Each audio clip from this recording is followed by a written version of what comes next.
बिस्मिल्लाहिर्रहमानिर्रहीम। अस्सलाम वालेकुम। उम्मीद करती हूँ आप सब ठीक-ठाक होंगे, खैरियत से होंगे। हाँ जी, आप देख रहे हैं कि मैंने कुछ ली हैं ग्रेट के इस तरह से कैरेट्स और कुछ है मेरे पास भिगोए हुए चावल, ठीक है? मैं विंटर क्योंकि हमारे यहाँ तो विंटर तकरीबन ख़त्म होने के करीब है और उसके साथ ही ख़त्म हो जाएँगी जो विंटर की स्पेशली रेड-रेड सी कैरेट्स होती हैं, वो भी ख़त्म हो जाएँगी।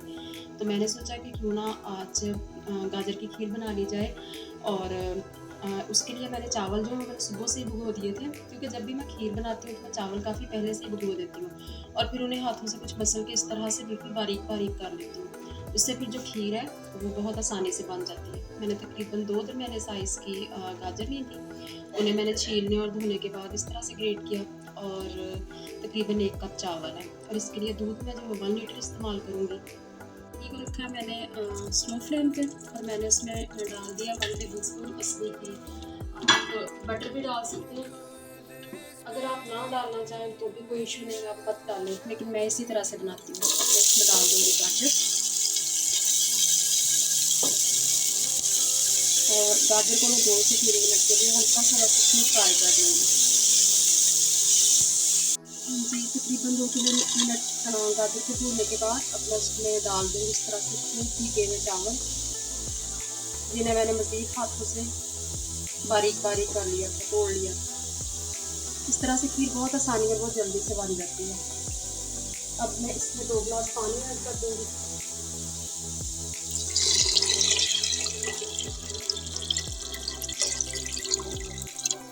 ठीक है, फ्लेम हम कर देंगे मीडियम लो। अब हम बस इसे उस वक़्त तक पकाएँगे जब तक चावल और खीर जो है वो सॉरी खीर कह रही हूँ, चावल और गाजर जो है वो अच्छे से सॉफ्ट हो जाए। जब पकना शुरू हो गया था ना तो फिर मैंने फ्लेम जो है वो स्लो कर दी थी ताकि चावल और गाजर जो है वो अच्छे से सॉफ्ट हो जाए। अब आप देख सकते हैं कि पानी जो है वो ऑलमोस्ट ड्राई हो गया है इस तरह से। चावल भी अच्छे से सॉफ्ट हो गए हैं और गाजर भी। तो मैं इसी तरह करती हूँ कि पहले चावल और पानी में जितना भी लिक्विड होता है उसे अच्छी तरह से ड्राई कर लेती हूँ। फिर बाद में जब दूध में वो पकता है तो फिर बहुत आसानी हो जाती है। अब मैं इसमें ऐड कर दूँगी 1 लीटर मिल्क, ठीक है? अब जी हमें इसे छोड़ना नहीं है। पहले तो हमने इसे छोड़ दिया था ना पकने के लिए क्योंकि चिपक के जलने का कोई डर नहीं था। अब हमें फ्लेम जो है वो मैंने मीडियम लो कर लिया और अब मुस्तकिल हमें इसमें इस तरह से वक्फे-वक्फे से चम्मच चलाना है। क्योंकि जब हम दूध डाल देते हैं ना किसी भी चीज़ में तो वो चिपक के नीचे तो जलना शुरू हो जाता है। उसके साथ ही इसमें मैं 2 डाल दूँगी हरी इलायचियाँ। बस अब इससे अच्छा सा थिक होने तक मुझे पकाना है और इस तरह से मुस्तकिल जो है वो चम्मच चलाना है। अगर आप फुल क्रीम मिल्क ऐड करेंगे ना तो आपकी खीर जो है वो बहुत ही क्रीमी और मज़े की बनेगी।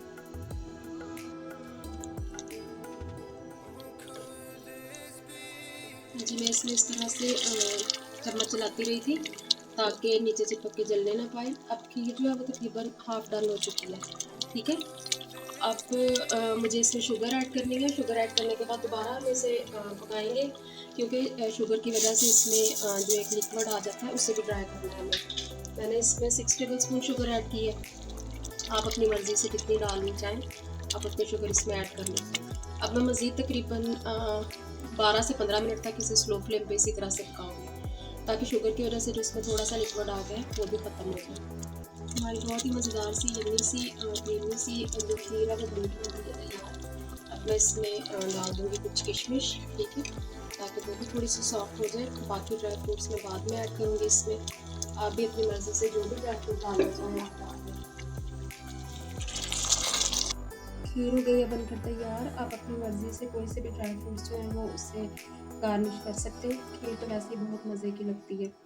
लेकिन अगर आप डालना चाहें तो आप डाल लें। मैंने कुछ बादाम लिए हैं, कुछ पिस्ते लिए हैं। इस तरह से उन्हें चॉप करने के बाद मैंने खीर पे डाल दिया।